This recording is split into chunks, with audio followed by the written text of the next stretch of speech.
하나님의 백성 성도의 삶을 살고 있는 우리들은 지금 오늘 어떤 일을 해야 될까요? 오늘 이 말씀을 통해서 데살로니가 전서 후서의 이야기, 결론의 이야기를 함께 마치려고 합니다. 먼저 바울은요 이렇게 당부합니다. 1절과 2절 말씀 같이 한번 읽어보죠.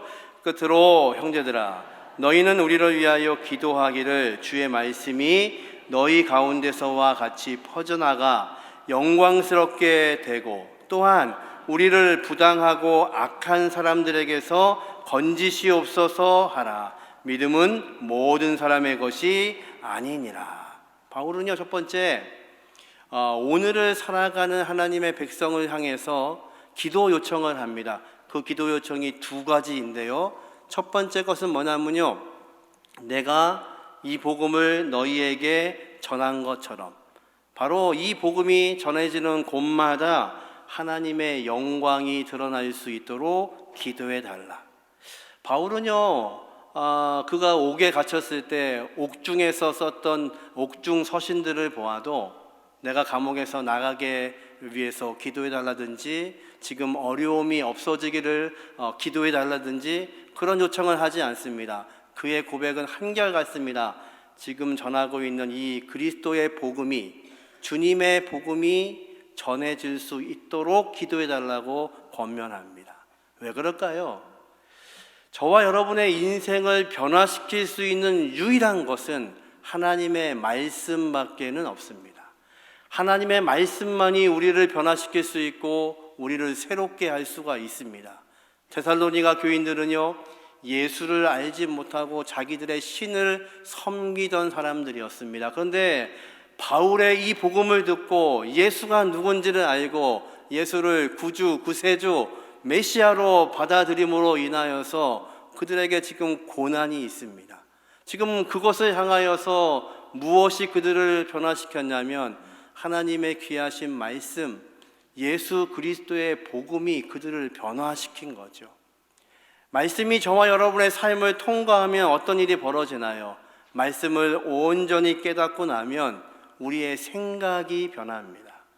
우리의 생각이 변하고 나면 우리가 세상을 바라보는 관점이 변하게 됩니다. 이 관점이 변하게 되면 저와 여러분의 가치의 기준이 변하게 됩니다. 그래서 이 모든 것이 하나님의 말씀이 내 삶이 되고 내 성품이 되는 것, 그것을 성경은 우리를 향하여서 말씀하시는 하나님의 능력의 말씀이 우리를 그렇게 인도해 가신다고 말씀합니다. 오늘 광고 들으신 것처럼 우리 어린아이들을 위해서 어와나 그들이 하나님의 부끄럽지 않은 일꾼으로 성장할 수 있도록 교육하는 그런 프로그램입니다. 주일날 모이는 거 아니고요, 따로 토요일날 모이는 시간입니다. 그래서 교사들이 함께 모여서 이들을 하나님의 말씀으로 양육하려고 하는 이유는 딱 한 가지입니다. 말씀만이 우리 아이들을 변화시킬 수 있습니다. 말씀만이 저와 여러분의 삶을 변화시킬 수 있기 때문에 그런 거죠. 여러분 기도하시면서 교사로 좀 헌신해 주십시오. 우리 어린아이를 두고 있는 부모면 더 환영합니다. 함께 토요일날 나오셔서 아이들이 암송하고 뛰어놀고 말씀으로 클 수 있도록 그런 교사로 헌신해 주시면 좋겠습니다. 바울은요 지금 나를 위해서 기도하는 것이 아니라 이 복음을 위해서 기도해 달라고 요청합니다. 또 하나는요, 이 복음을 전하고 있는데 복음을 받아들이지 않을 뿐더러 오히려 복음을 전하는 자들을 핍박하는 사람들이 있다는 겁니다. 그들을 위해서도 기도해 달라고 요청을 합니다. 그래서 바울은 뭐라고 하냐면요, 이 믿음은 모든 사람의 것이 아니라고 고백을 합니다. 어떤 이들은요 그 복음을 듣고 예수를 영접합니다. 그런데 어떤 이들은 그 복음을 듣고 거절합니다. 그리고 예수 믿는 사람들을 핍박하기 시작합니다. 여러분, 이 아침에 정말 놀라운 은혜는요, 저와 여러분은 이 예수님의 귀한 복음을 듣고 하나님의 자녀가 되게 하셨다는 겁니다. 모든 사람이 이 복음을 듣고 하나님의 자녀가 되지는 않습니다. 그런데 우리는요 이 말씀을 듣고, 하나님의 말씀을 듣고, 복음을 듣고, 예수 그리스도를 알고 우리 안에 영접하여서 주님이 내 안에 거하게 하시는 그 놀라운 생명을 거하고 있다는 것, 이것이 이 아침에 저와 여러분에게는 놀라운 은혜입니다. 근데 이 예수를 믿은 것으로 인하여서 데살로니가 교인들은 핍박을 당하고 있죠. 그래서 바울은요, 이제 나를 위해 기도해 달라고 요청하고 반대로 데살로니가 교인들을 향하여서 3절에 이렇게 기도합니다. 같이 한번 읽어보시죠. 주는 미쁘사 너희를 굳건하게 하시고 악한 자에게서 지키시리라. 아멘. 우리를 지키시는 분이 누구신가요? 우리 주님이 우리를 지켜주신답니다. 예레미야 선지자는 뭐라고 고백하냐면 이를 행하는 여호와, 그것을 성취하시는 여호와, 우리를 인도하시는 분이 여호와이시고 또 그 말씀대로 살게 하시고 성취하게 하시는 분이 전능하신 하나님이십니다. 그러니까 사실은요, 우리가 믿고 있는 것 같은데, 우리가 신앙생활을 살고 있는 것 같은데, 신앙의 삶으로 걸어가고 있는 것 같은데, 사실은요, 우리 하나님께서 이 모든 것들을 이루어가고 계시다는 겁니다. 이것이 이 아침에 저와 여러분의 복이 되게 하시기를 주님의 이름으로 축원합니다. 바울은 또 고백합니다. 이 시대, 이 시간 우리는 성도로서 어떻게 살아야 할까? 이제 6절에 이렇게 고백합니다. 같이 한번 읽어보죠. 형제들아, 우리 주 예수 그리스도의 이름으로 너희를 명하노니 게으르게 행하고 우리에게서 받은 전통대로 행하지 아니하는 모든 형제에게서 떠나라. 이 말씀은요, 굉장히 강력한 어조입니다. 예수 그리스도의 이름으로 명하노니, 오늘 본문에는요, 명한다는 단어가 여러 번 등장합니다. 하나님이 우리에게 명하신 것이 있지요. 주님이 우리에게 명하시는 것이 있지요. 하나님은 우리에게요, 내가 거룩하니 너희도 거룩하라고 명령하십니다. 예수님은요, 내가 있는 이 복음에 대해서 온 사마리아와 땅끝까지 이르러서 내 증인되라고 명령하시지요. 그러니까 하나님의 백성은요, 하나님과 주님의 그 명령을 가지고 살아가는 사람들입니다. 근데 오늘도 바울이요, 뭐라고 이야기하냐면 예수 그리스도의 이름으로 너에게 명한다. 어떤 것을 명하나요? 너희가 게으르게 행하지 말라. 당시의 교인들이요, 예수님 오실 때가 됐다고 생각하니까 아무 일도 하지 않았습니다. 그리고 하늘만 쳐다보고 있는 겁니다. 그랬더니요, 예수를 믿지 않는 사람들에게 손가락질을 당하기 시작합니다. 저 사람들은 일도 하지 않고 하늘만 바라보고 있는 사람, 예수의 이름에 먹칠을 하는 겁니다. 온전히 복음으로 살아야 될 하나님의 백성들이 그렇게 살지 못하는 겁니다. 여러분, 게으르다는 것이 무엇일까요? 게으른 것은요, 하나님이 명령하시는데 움직이지 않는 겁니다. 그래서 바울은요, 그 게으른 사람들에 대해서 10절부터 12절까지 길게 이렇게 권면합니다. 같이 한번 읽어보죠. 우리가 너희와 함께 있을 때에도 너희에게 명하기를 누구든지 일하기 싫어하거든 먹지도 말라 하였더니 우리가 들은즉 너희 가운데 게으르게 행하여 도무지 일하지 아니하고 일을 만들기만 하는 자들이 있다 하니 이런 자들에게 우리가 명하고 주 예수 그리스도 안에서 권하기를 조용히 일하여 자기 양식을 먹으라 하노라. 얼마나 지금 흥분하고 있는지 모릅니다. 내가 너희와 있을 때 말하지 않았느냐? 일하기 싫으면 먹지도 말고 움직이기 싫으면 먹지도 말아야 되는데 교회 안에서 이런 일들을 하고 있으면서 게으르게 행하고 일은 하지 않고 일만 만들고 있고, 그런 자들은 너희의 손으로 수고한 것 그 양식을 먹으라는 겁니다. 쉽게 얘기하면 이런 겁니다. 하나님이 우리에게 허락하신 그 자리를 지키라는 뜻입니다. 여러분, 게으르다는 것은 무엇인가요? 하나님이 명령하고 계시는 것, 주님이 원하시는 그 자리가 있습니다. 저와 여러분은 우리의 삶에 자리가 있죠. 남편으로, 아내로, 부모로, 자식으로, 선생으로, 또 학생으로, 우리 직장 상사로, 아니면 직장 부하 직원으로 각자의 위치와 삶이 있습니다. 그런데요, 게으르게 행한다는 말은요, 그 위치를 벗어나려고 하는 겁니다. 저와 여러분이 살고 있는 이 시대는요, 이 모든 나의 위치에서 스스로 벗어나려고 합니다. 아직도 헤어지지 않고, 아직도 이혼하지 않고, 지금도 살고 있어? 이렇게 세상이 묻습니다. 서울에 이런 식당이 있답니다. 동행식당. 서울시가요, 어려운 노숙자가 많이 사는 지역, 또 쪽방이 많은 지역을 상대로 지역의 식당들을 이렇게 모집을 해서 동행식당이라는 이름을 붙이고, 시에서 나눠준 그 쿠폰을 가지고 그 식당에 가면 무료로 식사를 하실 수 있는 겁니다. 근데 문제는요, 이 식당이 처음에는 많았는데 이 동행식당에 참여하는 식당이 점점 주는 겁니다. 왜요? 노숙자가 자꾸 오니까요, 일반 손님들이 안 오는 겁니다. 그러니까 처음에는 식당이 많았는데 점점 식당이 줄기 시작했습니다. 그런데 아주 이상한 일이 벌어졌는데, 남아있는 식당에 공통점이 있었습니다. 다 신앙을 가진 믿음의 사람들이었습니다. 집사님 가게, 권사님 가게, 장로님 가게. 그래서 노숙자들이요, 이 식당의 이름을 이렇게 부른답니다. 동행식당 앞에 믿음의 동행식당. 참 귀하죠. 왜요?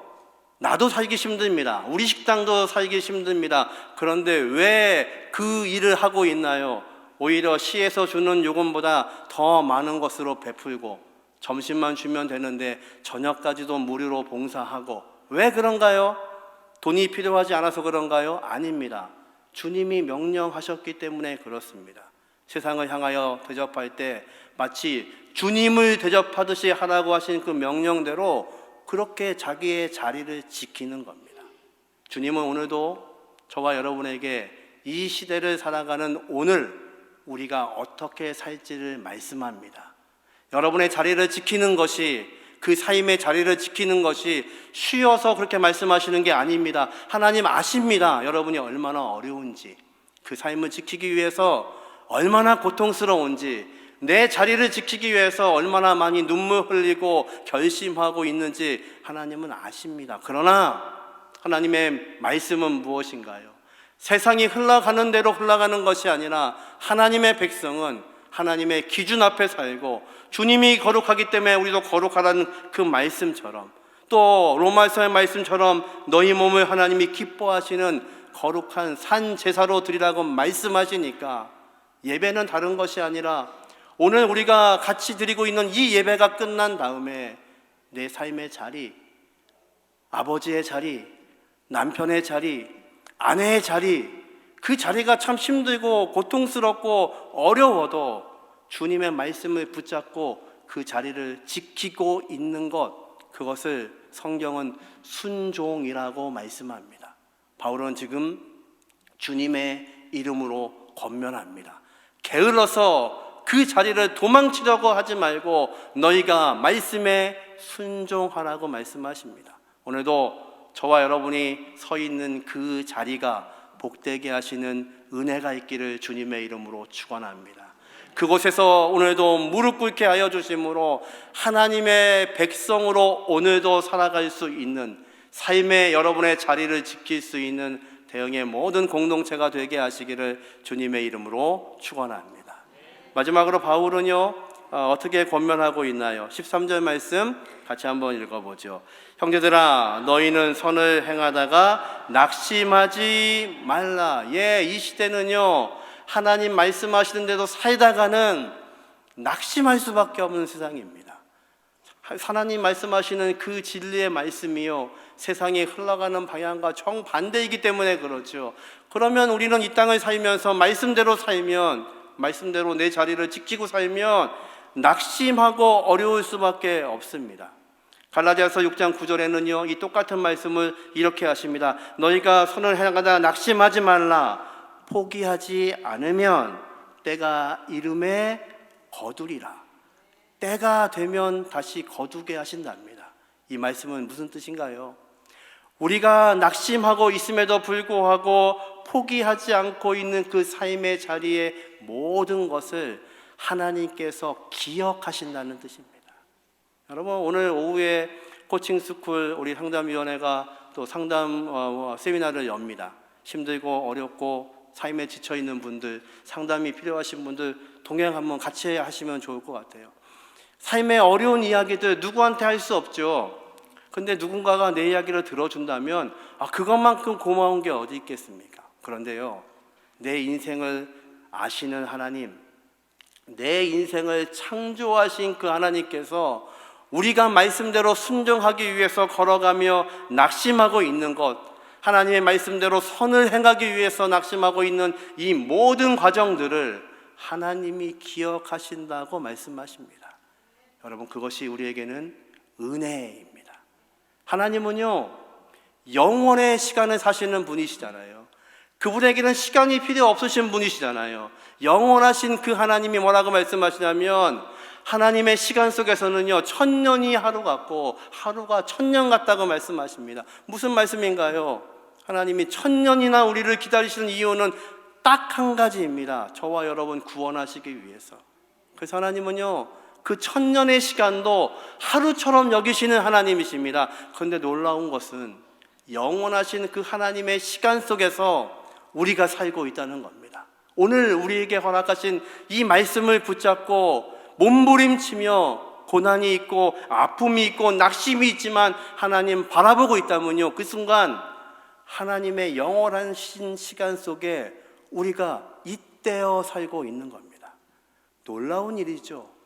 전능하신 그 하나님, 시간을 통치하시는 그 하나님 속에 우리의 시간이 속해져 있다는 겁니다. 하나님 나에게 말씀하여 주시고, 예배를 통해서 말씀하여 주시고, 아침마다 성경을 읽을 때 나에게 말씀하여 주셔서 하나님의 영원하신 시간 속에 내가 살고 있다는 것을 알게 하시는 것, 그것이 바로 하나님이 저와 여러분을 기억하고 계시다는 말씀입니다. 때가 되면 반드시 이루게 되는 것을 믿으시기를 주님의 이름으로 축원합니다. 그래서 바울은요, 이제 이 성도들을 향하여서 이렇게 권면하죠. 16절 말씀 같이 있습니다. 평강에 주께서 친히 때마다 일마다 너희에게 평강 주시고 주께서 너희 모든 사람과 함께 하시기를 원하노라. 아멘. 하나님께서 우리에게 평강을 주십니다. 하나님의 놀라우신 평화를 주셔야만 우리가 이 모든 것들을 감당할 수 있는 거죠. 세상이 알 수 없는, 세상은 꿈꿀 수도 없는 그 평안이 우리에게 있습니다. 그러기에 우리는요, 선은 행하다 낙심하지만 평강의 하나님께서 우리를 기억하고 계시기에 오늘도 우리는 넘어지지 않고 그 하나님을 향하여 걸어갈 수 있는 것, 이것이 저와 여러분의 복이 되게 하시기를 주님의 이름으로 축원합니다. 이제 바울은 마지막 절에 이렇게 권면합니다. 18절 같이 한번 읽어보죠. 우리 주 예수 그리스도의 은혜가 너희 무리에게 있을지어다. 아멘. 바울은 그의 편지마다 은혜와 평강이, 그리스도의 은혜와 평강이 너에게 있을지어다, 이것은 그냥 단순한 인사말이 아닙니다. 저와 여러분에게는요, 그 하나님의 놀라우신 평강이 없으면 실족하고 넘어질 수밖에 없는 세상에 살고 있습니다. 하나님의 그 말씀대로 산다는 것이 얼마나 고통스럽고 어려운 것인지, 내 자리를 지키는 것이 얼마나 눈물 나는 일인지, 내 자리를 지키고 산다는 것이 얼마나 가슴을 치는 일인지를 하나님이 아십니다. 이게 우리의 힘으로 되지 않습니다. 하나님이, 놀라우신 하나님의 그 평강이 우리에게 임하지 않으면 우리는 이것을 감당할 수 있는 사람들이 아닙니다. 그런데 바울은 말합니다. 우리에게 하나님이 은혜를 주셨다. 주님이 은혜를 주셨다. 여러분, 은혜는 무엇인가요? 오늘도 우리가 찬양했죠. 이 모든 것이 하나님의 은혜입니다. 에베네세 여기까지 인도하신 분이 하나님이시고 은혜입니다. 은혜는 무언가요? 나에게 그 받을 수 있는 아무런 가치가 없는데도 불구하고 거저 주신 하나님의 사랑, 그것을 성경이 은혜라고 말씀하시죠. 바울이 말합니다. 죄인 중에 괴수 같은 내가 어떻게 이 복음을 전할 수 있을까? 말도 안 되는 일이 벌어졌습니다. 예수를 믿던 사람들을 핍박하던 바울을 주님이 그를 만나 주셨습니다. 그가 고백합니다. 나는 죄인 중에서도 괴수였는데 어떻게 나에게 이런 일은 놀라운 일을 허락해 주셨나? 그랬더니요, 이 은혜를 받고 나니까 뭐라고 고백하냐면, 내가 가지고 있는 지식도, 내가 가지고 있는 가문도, 내가 갖고 있는 로마의 시민권도 이 은혜 앞에서는 배설물과 같은 것이라고 그는 고백합니다.